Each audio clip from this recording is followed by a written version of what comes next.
And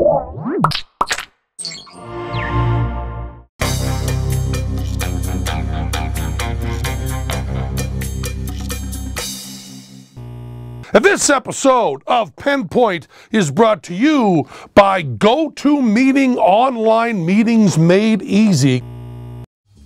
I was a judge at a poetry slam, which I'm against anyway, being a judge on art. I mean, anything that like judges art like it was a sporting event, I'm just fucking against. And as against as I am that, which is a real good sentence structure, I still do it because I have to appear on TV all I can to sell my to sell our show at the Rio in Las Vegas. So I do these shows, and I mean, I'm not morally opposed to it. I just don't like judging art. So I'm there as a judge of this poetry slam. And what surprised me was, and I couldn't get this across to the people that were at the show, and maybe I can get it across to you, and maybe when you watch the show, if you watch the show, you'll understand it. But it's all these young people, you know, mostly around, I guess, 16, 17 years old. And they're from schools, and they do poetry. They write poetry, which is the hippest thing in the world, to make poetry really aggressive and fun. And people were cheering, and it was really a great thing about all that. But what I kept thinking about was you're supposed to separate the politics from the quality of the poetry.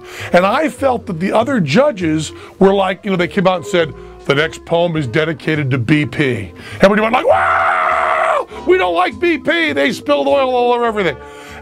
That has nothing to do with the poem. And some of the poems were, you know, really to my heart. You know, they were really anti-war and really peacenik shit. You know, I'm a peacenik guy.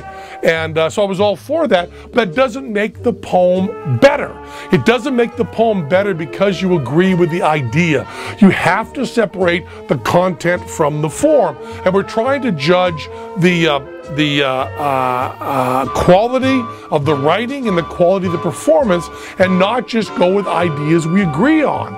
So these people that did things that were really green and really peacenik got these huge cheers. Plus people that had a really touching personal story, that did stuff like about their moms and stuff about that was really touching and really powerful. But I didn't think what we were supposed to be paying attention to. I thought we were paying attention to the poetry. And it wasn't like, you know, who has the most compelling story, which they really had compelling stories. So this one group, when you see this on TV, you might notice it, did a poem about the poetry slam, okay? And it was really, really great. And it felt like something they really knew about. I mean, these people that were talking about the war were not veterans. These people talking about BP oil were not experts on ecology.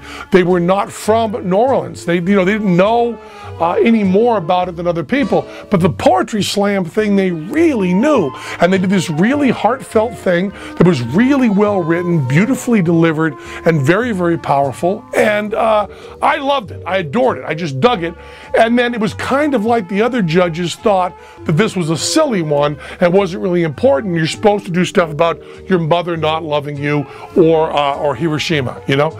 And does somebody understand me? I just hope that somebody on Penn Point understands that you can judge. I mean, you don't judge Schindler's List by how much you think the Jews were treated badly during World War II. You judge it as a movie. It's a fucking movie. And the subject matter does not change the movie itself. Just because you think Bush was an asshole does not mean Fahrenheit 9/11 is a good fucking movie, right?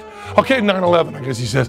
It doesn't mean it's a good movie. It doesn't, you can separate the subject matter. Just because, you know, there's like an atheist video that I agree with everything it says, it doesn't mean it's a well done video. Does anybody understand me? Am I talking to myself here? So when you watch this poetry slam thing, you're gonna see one guy, Penn Jillette, trying desperately to judge poetry, which of course I'm against. I'm against judging the poetry to begin with, but I did it anyway in order to sell my stupid fucking show. And but all I'm saying is, content is different from form. And when you're judging a movie, when you're judging a piece of art, there's the ideas that you may agree with. I mean, you may have strong feelings about the points that someone's making in Schindler's List or something like that, but you also judge the movie differently because it's not World War II, it's a fucking movie. And these children talking about in their poetry, BP are not saving the world, they're doing poetry. Okay? That's all I'm trying to say. Does anybody understand me? Anybody at all? Anywhere? GoToMeeting, online meeting made easy. You have to meet with clients and colleagues, but the cost of an average business travel is $1,000. That's why I recommend doing more and traveling less with GoToMeeting. With just a click, host sales presentations, training sessions, product demos, or collaboration sessions right from your desk. You know, I collaborate a lot. I wrote a whole script collaborating on the web, and it's really simple. Right from your desk you can do it. Plus, voice over IP and phone conferencing is included. I have to fly places for business, and you fly there. In Vegas, I'm comfortable. I know where I am. I can go down and see my children. You're better off staying home and doing your meetings with GoToMeeting. It's so easy. You'll have your first meeting running in seconds. Try GoToMeeting free for 30 days for this special offer.